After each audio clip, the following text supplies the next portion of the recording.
Hey guys, so this is a quick update to the video that I posted earlier today regarding the distance, the range testing I did with Bruce and Tom on the SENA 20S units. It sparked a rather detailed, lengthy, and I'll leave the rest up to you, response from SENA. They just messaged me and, well, let me read it to you and you can decide for yourself what you think about it.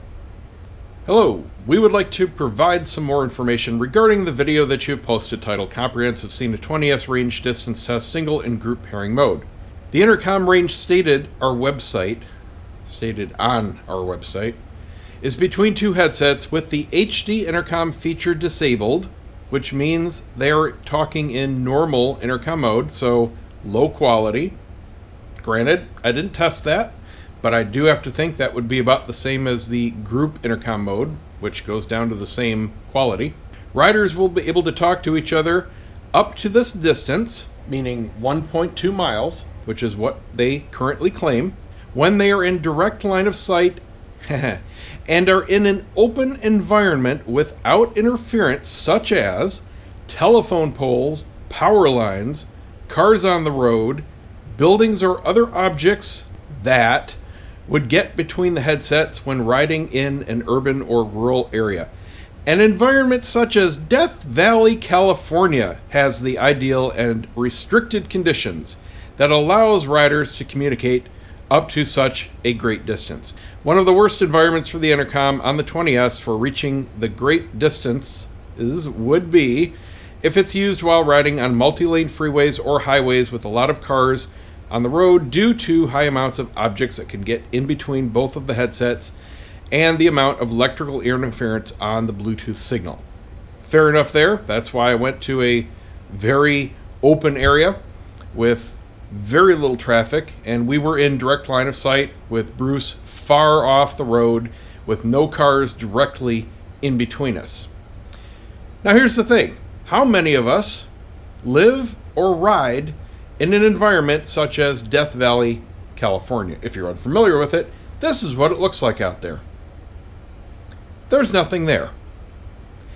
I don't know about you, but everywhere I ride, there's at least power lines and telephone poles.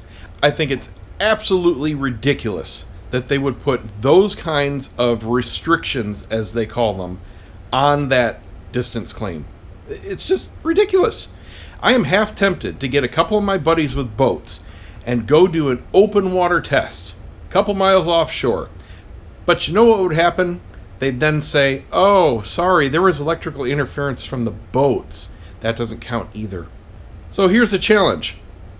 I know I've got some buddies out there that actually live in the desert, and you guys might be able to get access to roads without power lines, without telephone poles, just open nothingness. Do this exact same test.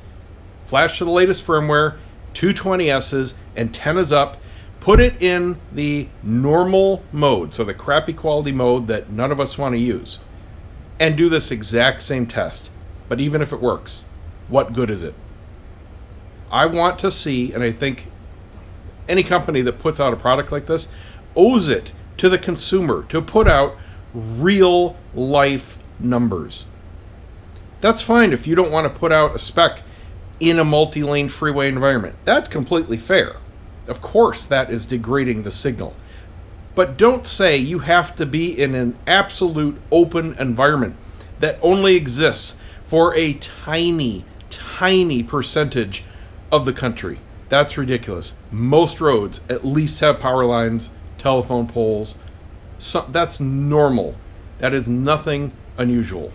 So let me know what you guys think about this down in the comments. And again, for those of you out in the desert, please get in touch with me, and I would love for you to run this test, and I'll shoot it out for everybody to see. See ya.